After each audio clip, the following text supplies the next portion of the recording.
Federal investigators outline what they know about this weekend's plane engine breakup over Broomfield, while Coloradans on the ground have some weird conversations with their insurance companies.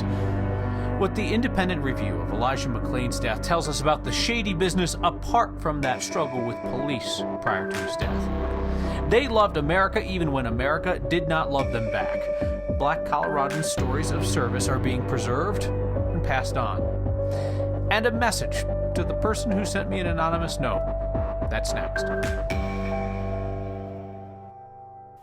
We are incredibly fortunate that Coloradans were not injured or killed when that United Planes engine broke apart in midair over Broomfield on Saturday. Even if you believe the pilot types when they say that landing a plane without an engine is routine, okay guys, it is still a wonder that nobody on the ground was hurt. It's leading to some interesting conversations, though, with insurance agents will say that. Yeps, it was a piece of a jet. Here's Steve Steger with that. I've done all the local news stations, Telemundo. This morning I did a radio interview with a radio station out of Miami. Kirby Clements has gotten a lot of attention since that giant piece of plane landed on his truck. My son has a YouTube channel that he's trying to get up and running. And he's all mad at me because I've talked to more people in the last 3 days than he's had in the last 2 years. But in between the annoying phone calls from people like me, he's juggling phone calls from United and his insurance company. He does joke his yard looks like a scene from an insurance commercial. The farmer's guy's going to show you and go, oh yeah, we cover that. Turns out they would. An airplane part falling from the sky is covered by most insurance. Because it covers other things falling from the sky. Carol Walker with the Rocky Mountain Insurance Information Association says most homeowners insurance policies cover plane part peril. And if you have comprehensive coverage on your auto insurance, that will too. Then your own insurance will go back to the airline's insurance and what we call subrogate and hold them financially responsible to get reimbursed. And that will also help pay your deductible. Kirby says he's already heard from United. They asked for some pictures of the damage to his home and truck. I just spent $6,000 getting the engine repaired. So I just drove it from the machine shop to my driveway and parked it right there. He uses that truck to pull the camper next to it, a way to see his grandkids on the Western Slope during the pandemic. He says Blue Book value wouldn't replace it because it was tough enough to find that truck used. I'm not trying to get $500,000 out of them. All I want is something to replace my truck. So Walker says the best way to deal with this, should you ever have to deal with it, is to file a claim with your own insurance. They will take care of dealing with the airline from there. And she told me, believe it or not, that an incident like this, since it's no fault to the homeowner or to the car owner, would not impact your premiums, Kyle. Well, it sure as heck better not impact the premiums. And also, I mean, I respect the fact that he doesn't want to shake down the airline for $500,000. But how about a decent truck and maybe fill the back of it with soda or something like that? Yeah. Or, you know, some of those coupons for the drink on board or something like that. That would be nice. Something like that. Thank you, Steve. Isn't it nice that we can joke about this, huh? NTSB is holding a briefing as we speak to discuss Saturday's engine failure. We're listening for any new information that hasn't come out yet. At this point, it looks like they're figuring out how to work Microsoft Teams. So rather than subject you to this on live television for the next 10 to 15 minutes, we will let you know if they say anything that we're not already aware of. Aurora police promised a fair and transparent investigation right from the start in 2019, just days after officers tackled Elijah McClain and ordered an EMS crew to shoot up the 23-year-old with ketamine. Today, a report commissioned by the city of Aurora concluded that fair and transparent are words that do not belong anywhere near Aurora Police's investigation. McClain had committed no crime that night. Somebody called him in, said he was suspicious. The independent review found officers had no valid reason to stop and search him, yet an officer had his hands on Elijah McClain within 10 seconds. Claimed that McClain struggling with officers was the result of the questionable medical diagnosis, excited delirium. So that's why officers called for help from Aurora Fire. Ambulance crew shows up. The report says they never bothered to medically check McClain out themselves before they shot 500 milligrams of ketamine into him. Minutes later, Elijah McClain stopped breathing, and days later he died. The independent review found that Aurora's major crimes investigators never really conducted a thorough investigation, that they asked questions, quote, designed to elicit specific, exonerating, magic language from the participating officer. The words they were looking for to excuse the officer's actions. Prosecutors decided not to bring a case against the officers or paramedics based on that slanted police investigation. Here's my takeaway from this report. The first independent investigation into Elijah McClain's death suggests it wasn't as bad as we thought. It was worse. Worse in every way. An unjustified stop, 10 seconds before force was used, escalating force and threats as McClain was begging for his life. Medical personnel not using their medical expertise, just the word of police officers before they injected him with that powerful sedative. And then the report details a cover-up. Does not use that word. But how would you describe police officers asking one another questions that are meant to excuse their actions rather than to investigate their actions? Now, one officer has been punished for Elijah McClain's death. This first independent review indicts much of the system. The McClain case is one reason that Colorado's state legislature continues to look at the issue of police reform. The newest idea would create a symbol on our IDs, like our driver's license, currently, like what currently exists in Alaska. The letter I on the Alaska IDs indicates that the person is identified as having a disability. Law enforcement in Alaska are trained on how to interact with somebody who has that symbol on their ID. Politics guy Marshall Zellinger looks at what Colorado's bill would mean. This is a way to very clearly, very easily, very quickly communicate there is something different about the way I operate.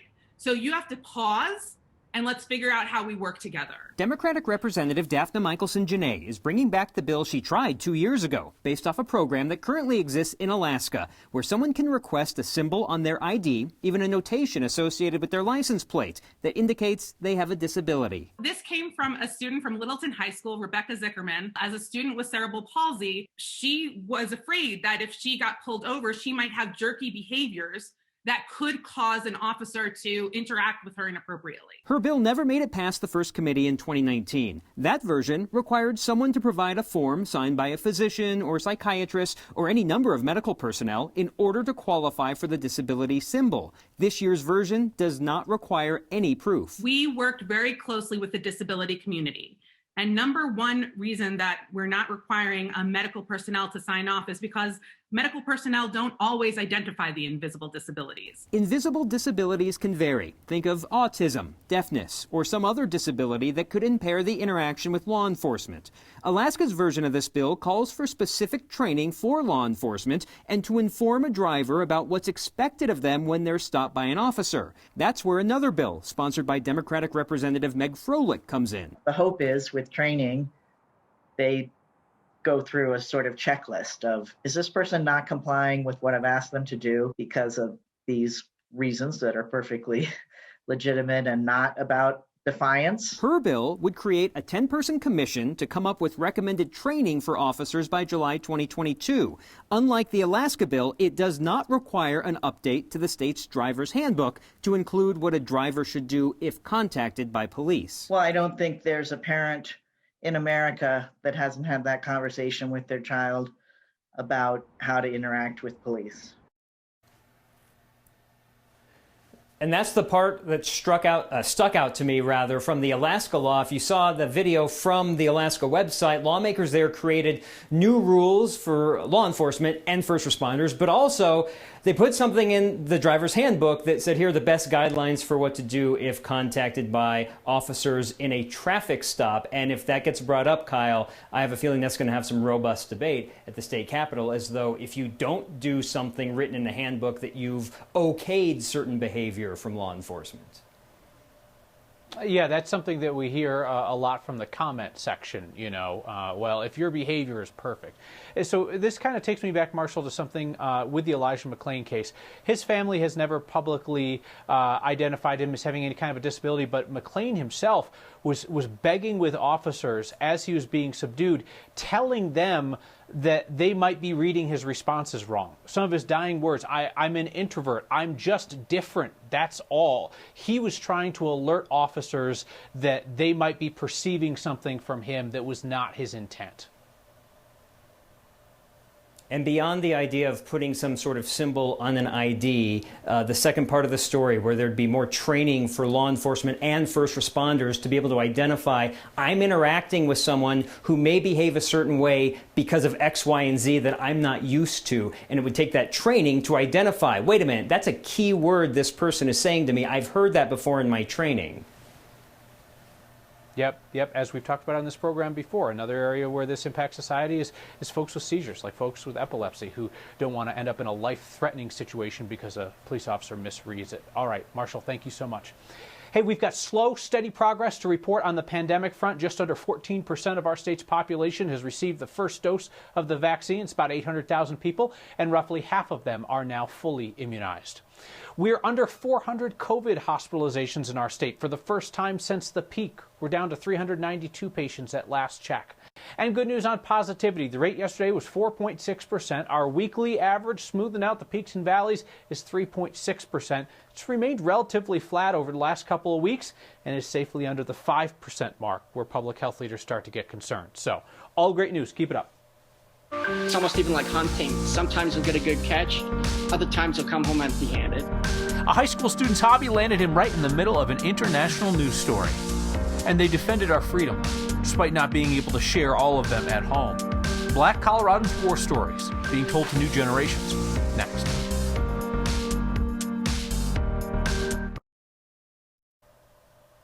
You raised $55,000 since last Wednesday to support the work of Urban Peak, longtime nonprofit that helps young people who end up on the streets of Denver. They are tremendously appreciative.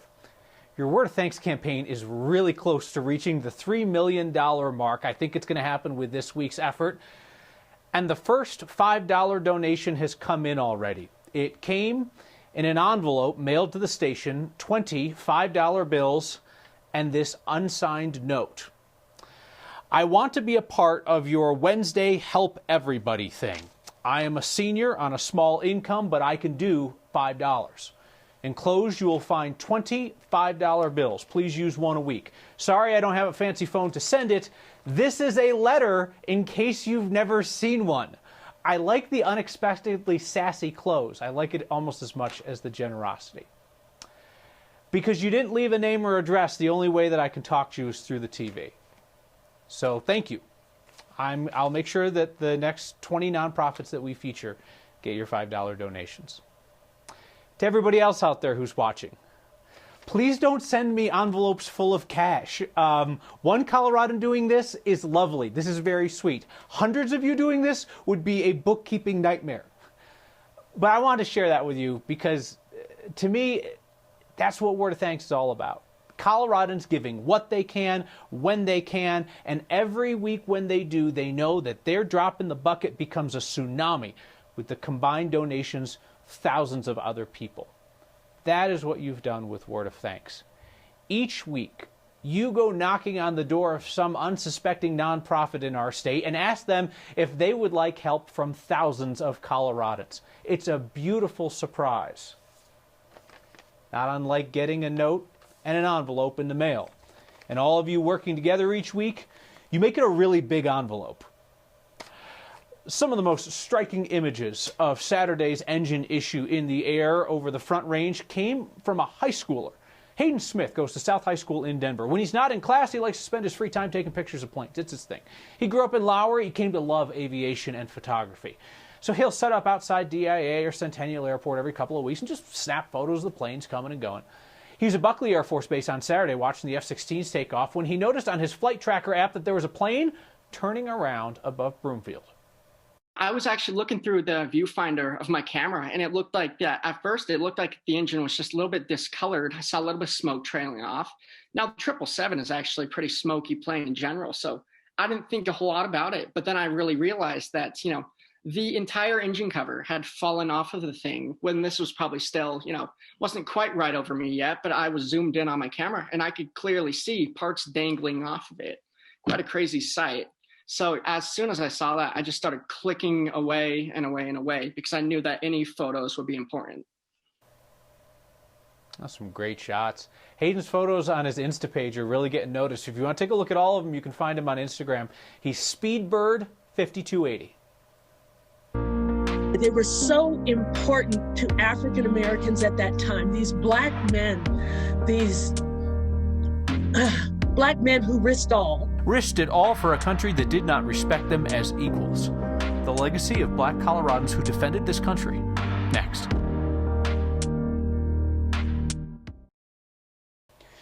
The story of racial struggle for equality in America is interwoven with the stories of service in our military by black Americans. Quite literally includes war stories. Some of those perspectives are shared in a class at Regis University. Our Byron Reed has that story. My dad was born in 1918. Every chance she gets. And I've tried to take a picture of this. Danny Newsom loves talking about her father. In 1943, he was admitted to the pilot training program for African American pilots in Tuskegee, Alabama. Colonel Leroy Buck Newsom was one of the original Tuskegee Airmen during World War II. Newsom says her father faced racism while he was training to be a military pilot in the South. They were training in Alabama in the early 1940s. That's a problem right there. It meant violence if those racist protocols were violated or were perceived to have been violated. It's an experience Danny will be sharing virtually with a course offered by Regis University called Stories from Wartime. The class has discussions with veterans and civilians who have been impacted by war. This semester, students will be studying the wide range of black military experiences. What does it mean to serve a country with second-class citizenships? Lauren Hirschberg is an associate professor of history at Regis and teaches the course. She wants her students to have a better understanding about the relationship between past and present wartime issues. Whether wartime experience when it came to African American soldiers was with the hope and expectation of racial progress in this country. They were so important to African Americans at that time. These black men,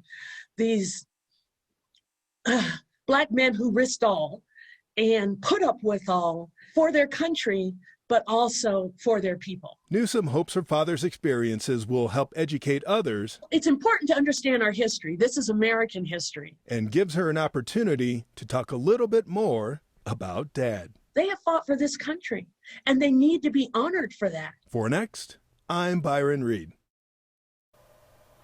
That class is taught once a year. It's open to the public. And this year, the semester-long course is being taught entirely online. Your feedback brings us home next. Finished with feedback, Naja Lightfoot writes in tonight to say, story about Elijah McClain's death followed by a story about potentially life-saving identification on licenses. She writes, being black is not a disability. Should my license have a note that says I'm black, please don't choke me to death. Bad form, Naja Lightfoot says. Cece Kroll wrote in to say that this note and the envelope sent our way brought her to tears. She says when she was young, she remembers her mother putting 50 cents in the church envelope.